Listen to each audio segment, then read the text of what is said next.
I believe that there is great power when teachers work together, when they collaborate and they don't compete. And I feel like that's what this world needs right now, is for educators to come together, help each other out, support each other through all of this, come up with new ideas, share those ideas. And then I really believe that there's this great joy, this great movement that can happen if we join together. Hello everyone, my name is Dr. Matthew Werwood. And my name is Dr. Cindy Burnett. This is the Fueling Creativity in Education podcast. On this podcast, we'll be talking about various creativity topics and how they relate to the field of education. We'll be talking with scholars, educators, and resident experts about their work, challenges they face, and exploring new perspectives of creativity. All with the goal to help fuel a more rich and informed discussion that provides teachers, administrators, and emerging scholars with the information they need to infuse creativity into teaching and learning. So let's begin.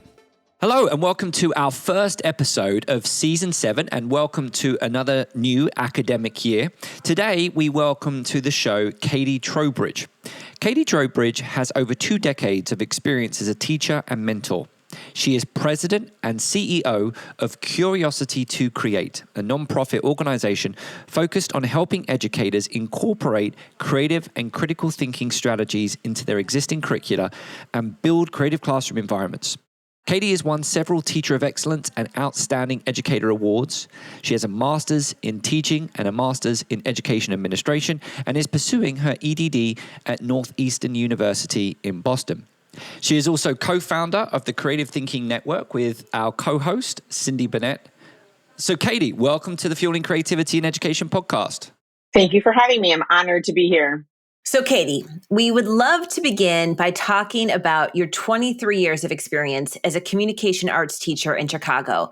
What role did creativity play inside of your classroom over those 23 years?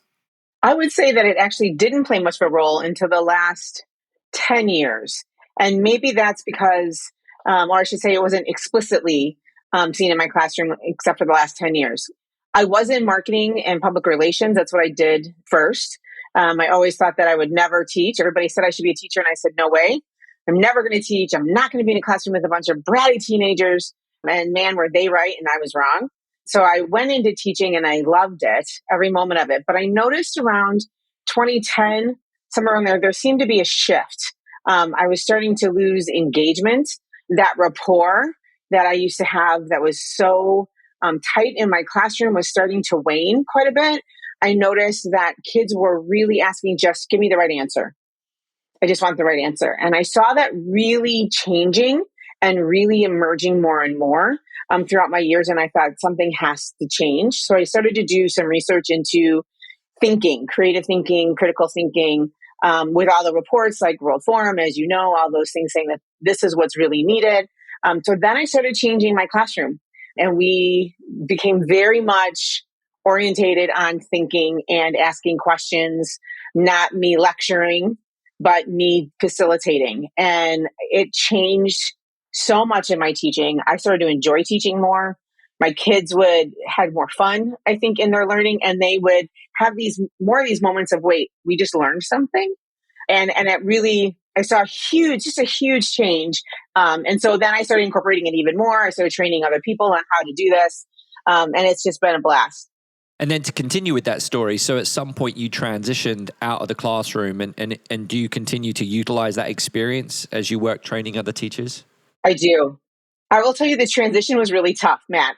I've been out of the classroom now for a year, and there are times when I really miss it a lot, but teachers have become my students. And the transition going into a nonprofit was an incredible experience, a lot of learning and a challenge to go out of the classroom and into more of the nonprofit world. But I've loved it. And with the training of the teachers and coaching teachers and mentoring teachers, speaking at conferences, it has really been just a joy, the amount of people I'm meeting from all over the world. So can you tell us more about Curiosity to Create and why it exists? So we were given a grant from the Driscoll Foundation, and they were focusing mainly on after school kind of organizations, like of the YMCA, Boys and Girls Club, and I happened to be on their board. They were very focused on just helping kids. And so I mentioned, this is great that we're doing, but I think what would be better if we focus on teachers. Because think about the impact, right? One teacher has so many impacts, so many opportunities to impact people and kids, where an after school program might impact 30 to 50. So as I said that, the board kind of looked at me and went, so go for that, Katie. You put a plan together. What does that look like? So that's what I did. I had a bunch of my coworkers that I have worked with over years come up with some ideas to help me with that. We have called the CREATE method. And we do professional development. We do coaching.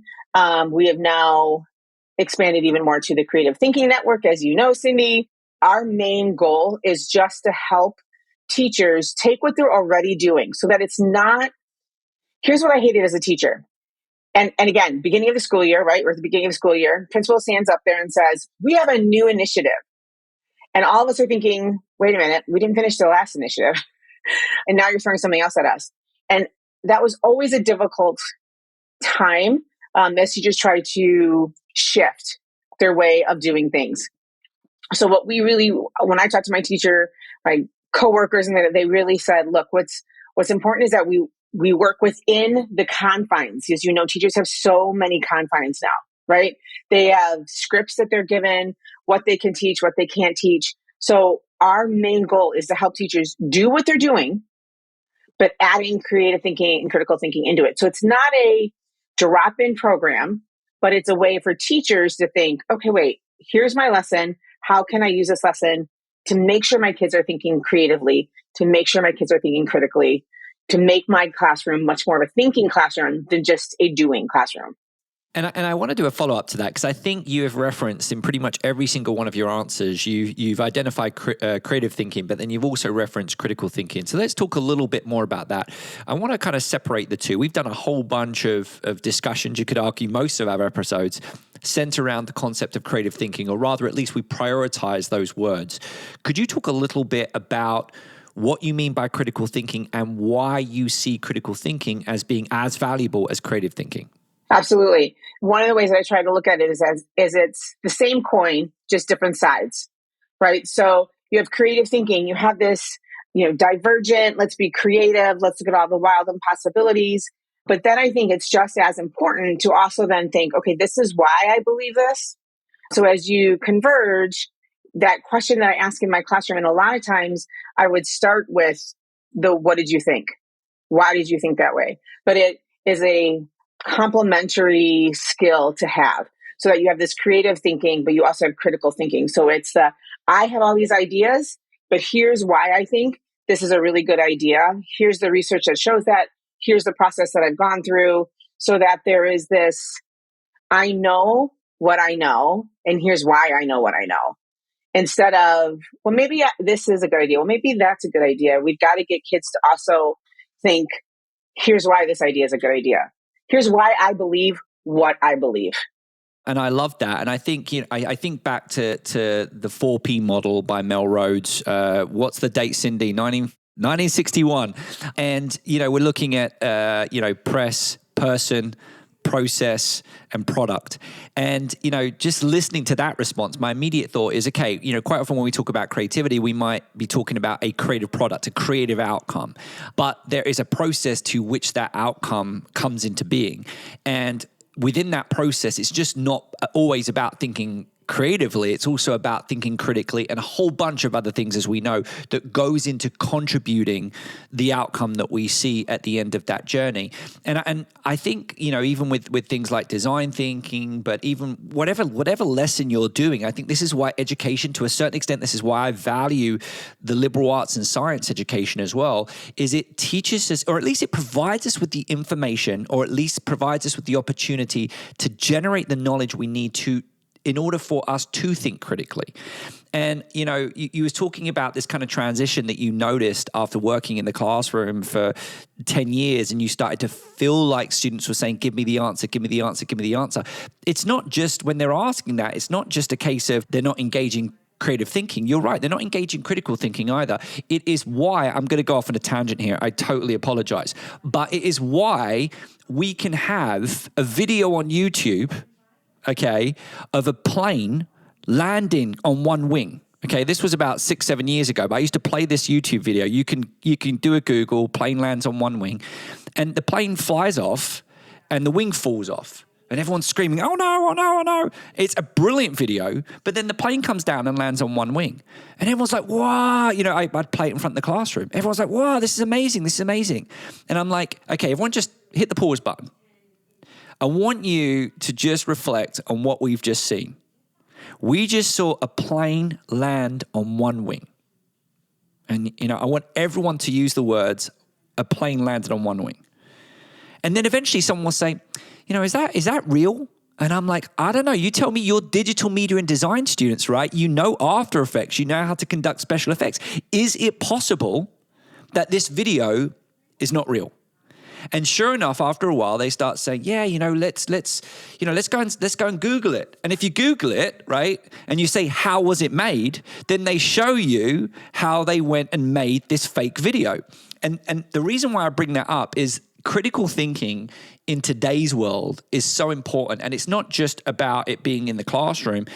If I'm honest with you, I see adults in our network, throwing this stuff out on social media, and you're like, wait, let's just repeat what you just said. A massive giant spider in Florida as big as humans. Wouldn't that have made mainstream media, So that's my tangent over. I'm so happy that you're going into critical thinking, and I totally agree. It is so important when it comes to selecting the most appropriate ideas, checking our assumptions, and making sure that we're focused on using our knowledge to solve the problem that we're working to solve. Right. And I really believe that that is a relationship. So it is this knowledge and the teacher and the student, right? So they all have to work together. It's not just the teacher on top and then, oh yeah, here's the knowledge, and no, student, you're down at the bottom. But it's student coming on up and saying, okay, here's what I think. One of my favorite things in just even teaching poetry, just letting them read the poem and say, okay, what do you think? So that it's not looking to me for what is the right answer. And on Grecian urn means this, right? But what did you get out of it? What do you think? And sometimes it's very frustrating. And that goes to that creative thinking of, how do you deal with ambiguity? How do you deal with being able to fail? I always tell my students that I had an English teacher when I was in high school that would just do that same thing. She would say, what do you think? She'd call on you, and then she would go wrong right in your face. And it was humiliating. Every time I walked into her English class, I was a nervous wreck. I was so anxious she was going to call on me and yell at me for getting an answer wrong. But one of the things that I really want my students to learn is, look, you got to think about this. Don't go to me. Don't go to Google. Use your brain at first. I think teachers are in that spot as well, especially when we're dealing with some parents. There's a lot of assumptions going around. We have to start teaching our students and all of us to ask why. Why? How do you know? Why do you think that way? And so it really creative and critical thinking, that they have to go together. They have to play a part in each other's lives, basically. Well, and some classic creativity scholars talk about creativity and critical thinking as the dynamic balance of divergent and convergent thinking. And I think another important piece about that critical thinking is that sometimes you need creativity there, because people often think of creativity just existing within creative thinking, but actually you also need to think creatively within critical thinking. So as you see something and you're thinking about it, reflecting on it, and trying to make a decision or trying to determine whether or not it's correct, you also have to keep that open mind and curiosity, because otherwise you might just go into your assumptions and select something that you've always done. And that might not be what you're after. So I think it's interesting, this whole conversation around creative and critical thinking, because I think, in some ways they exist in both and they exist independently. And I think, Cindy, what you're picking up, there's been some stuff written around this idea of creative metacognition as well. And I think that you're also talking, Katie, in essence about this ability to reflect. And I think the more we develop knowledge and understanding of what creativity is and our process, I mean, Katie, I love the idea of kind of getting the teachers to think about some of the challenges that exist in their classroom environment where they go about trying to do something new and different within their practice. We can engage in that creative metacognition to kind of identify, well, how am I feeling in this moment, number one? How much of an impact is this really having on my students? how new or different do I think this is? Reflect on out my process. Where's the point at which I feel uncomfortable? How is that uncomfort influencing what I'm choosing to do, what I'm deciding to do in the moment? And I think, I think that's probably that creative metacognition is just as much about critical thinking as is about creative thinking. The 2-coin analogy was fantastic. I think that is incredibly important for teachers also to then be vulnerable with their students and say, so I'm reflecting on this a little bit. Did this work? Did this not? Because I think if students can see if their teacher modeling the process of creative and critical thinking, they will more likely want to do the same thing. If we say, I tried this and I failed, or this didn't work like I thought it would, after reflecting on it, and you're open and vulnerable with your students, then they're like, oh, wait, if Mrs. Trowbridge messed up in the way she was thinking or doing or finding, then it's okay for me to do that as well. So that there's this community that's being built around creative and critical thinking. Like I'm coming up with these great ideas, but now let's see what really works. And again, parents, I think, play a role in that as well. A lot of times when you say to a student, well, why do you think that way? You get a lot of, well, because my mom and dad said that, or because my grandparents think that. And so it's really important then in a classroom that we say, okay, well, why do you think then your mom and dad think that? Or can you go back and find out why do they think that? So that there is this detailed kind of thought process in their minds. I love having debates in my classroom. And I even had a parent came up to me one day and went, so you're the reason my kid is always asking me questions. Like, yep, that's me. Because I think there's a way to debate with your parents in a healthy way, just like with your teachers. Be creative, ask that why, push the button a little bit in a respectful and guiding kind of way so that you as a student, you as a parent, you as a teacher really know why you are going to do what you're going to do and what kind of impact that has. To our listeners, I want to do a quick shout out, and we're not going to do it in this episode, but debate is a whole nother tangent I could go on, but I'm not going to. But the idea of engaging our students in debate, again, particularly in today's society, I think is so important. So if there is any listener out there who feels that they've got a really good way of facilitating debate, healthy debate in their classroom environment, please reach out to us because we'd love to have you on the show and have a discussion about facilitating thoughtful, critical discussions around various topics in the classroom environment. So that's a shout out to our audience. So, Katie, I want to talk about something that you and I have had lots of conversations around, which is the difference between creative teaching and creative learning, which is not something we've talked about on the show, Matt. So I thought we'd have Katie share her perspective on these two. It's interesting when I talk about this topic with teachers and with administration and others, that they know what this means. They just don't embrace what this means. So we want to be creative teachers, correct? We have a creative classroom full of Harry Potter motif. We spend hours and hours sometimes cutting out hexagons and cutting out fun craft ideas for our students. And we are this creative teacher. We have this great vision in our head of what this is going to look like. And then all of a sudden, the learning falls flat. So did the kids have fun? Yes. Did they learn anything? Maybe not. I always use the example, and I'm always dating myself when I use this example, when you were in PE class and they had the big, huge parachute. Do you remember that? And you'd throw the parachute up and down and you'd run to the other side. And when I was done with that, what did I learn? No, I didn't learn anything. But for the PE teacher saying, well, you learned balance, you learned listening skills, you learned coordination. But to me, the kid, that was fun. I didn't learn anything. So we've got to bridge that gap of, hey, the teacher has this idea in their head and this is really going to work and it's going to create this great learning moment. And then the gap of, did the kids actually get that creative learning process? Did they actually learn something from it? And sometimes those things don't connect and they have to connect.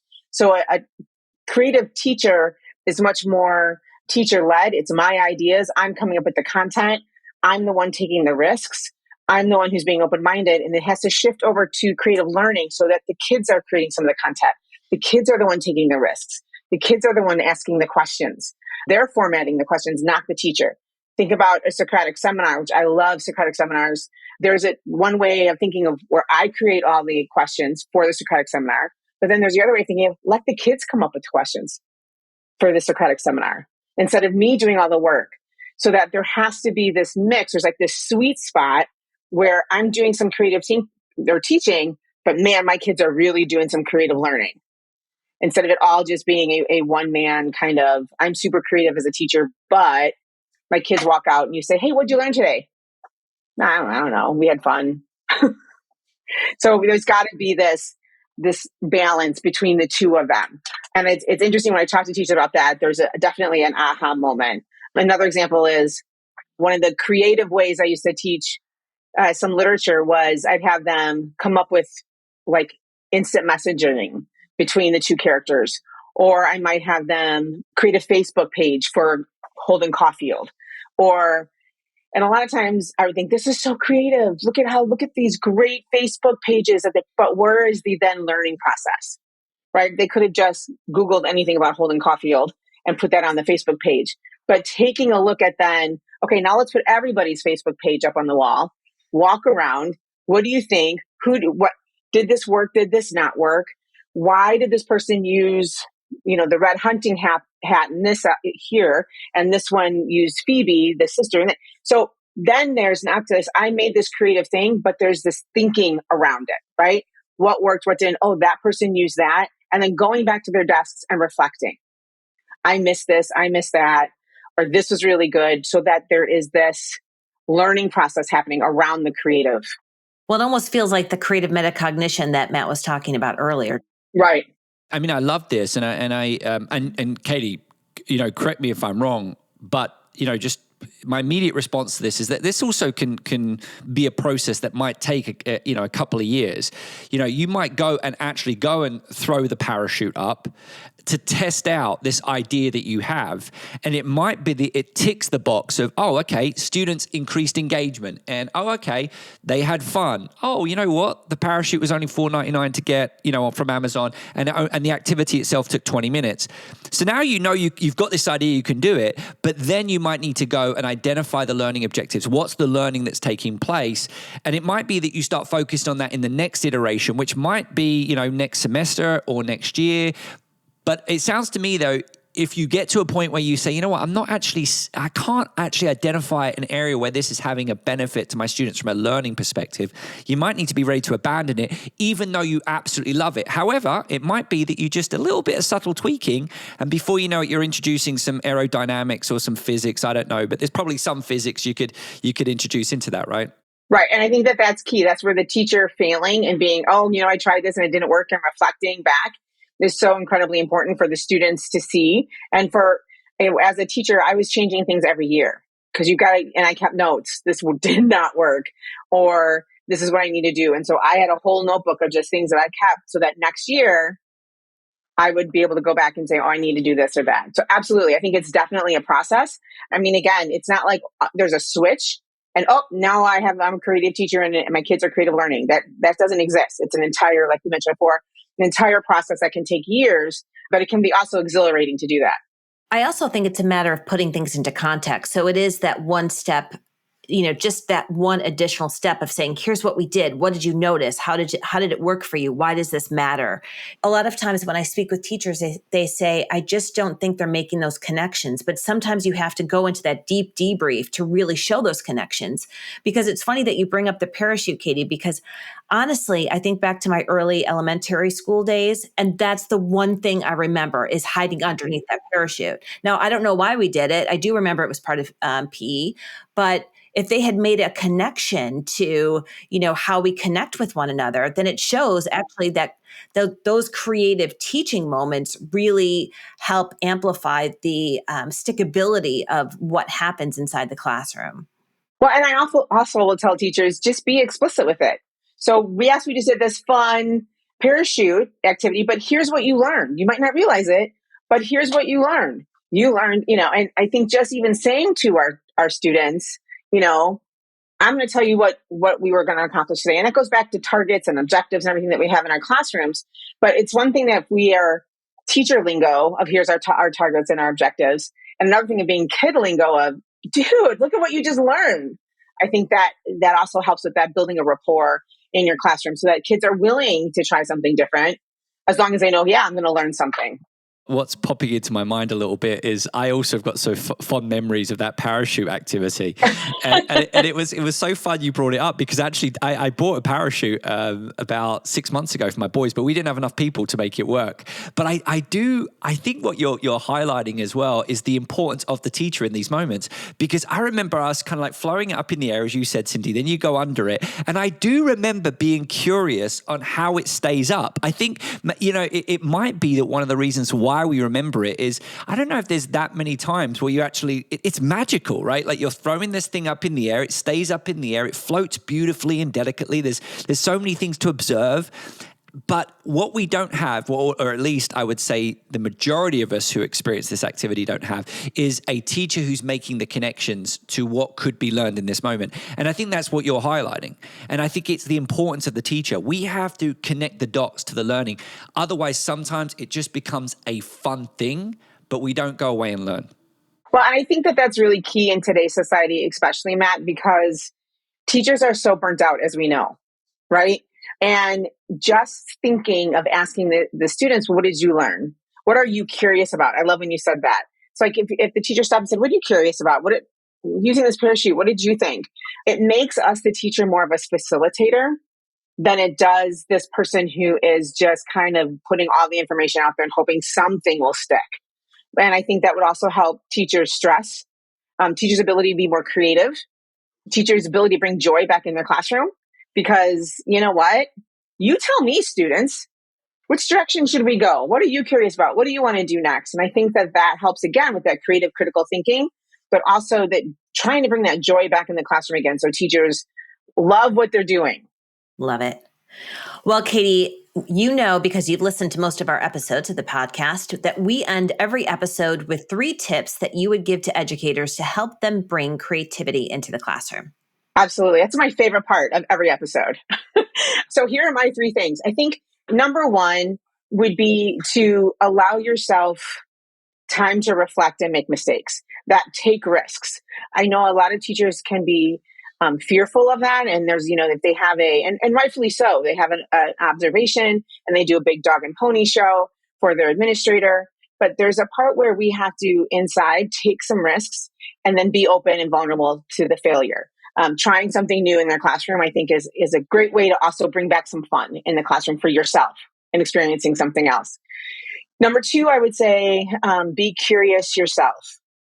What makes me, the teacher, curious? What makes me creative? What makes me a critical thinker so that I'm taking care of myself and my well-being? Do some research. What do you want to learn? Right? I mean, like I do things like I crochet. I do paint by numbers. I know, Cindy, you do paint by number as well. Like, what's going to feed my soul so that I can then feed the soul of my students? And taking that time to reflect personally and professionally on you, I would say, is incredibly important. And the last thing I would say is join a community. I believe that there is great power when teachers work together, when they collaborate and they don't compete. And I feel like that's what this world needs right now, is for educators to come together, help each other out, support each other through all of this, come up with new ideas, share those ideas. And then I really believe that there's this great joy, this great movement that can happen if we join together. So like a creative thinking network, having someone in your office that's your BFF kind of a thing that you go to. I was very honored to have several of those in my district that I knew I could go and talk to. So I think that those are my 3 major tips. Well, Katie, it has been an absolute pleasure having you on the show, and I'm looking forward to one day going to your website and the where you can buy a whole bunch of goodies and seeing a parachute as one of the things that you can purchase. As we reference in our intro to season 7, the Fueling Creativity in Education podcast is in a sponsorship relationship with Curiosity to Create. And we're really, really excited because I think in this discussion, you've highlighted all of the reasons why Cindy and I are so committed to this podcast and sharing all of the wonderful things that I think our guests have shared over the last couple of years of us doing that. So I'm looking forward to furthering our relationship. So we would love it if you came to creativethinkingnetwork.com and tried out our new online platform, a professional network of educators for teachers who love new ideas. And we have a special offer for you. You can get 1 month free or 20% off the whole membership, which is $100 for the year. And that code is Fueling 2023. My name is Dr. Cindy Burnett. And my name is Dr. Matthew Wood. This podcast was produced by Creativity and Education and in partnership with dadsforcreativity.com. Our editor is Sina Yousefzadeh.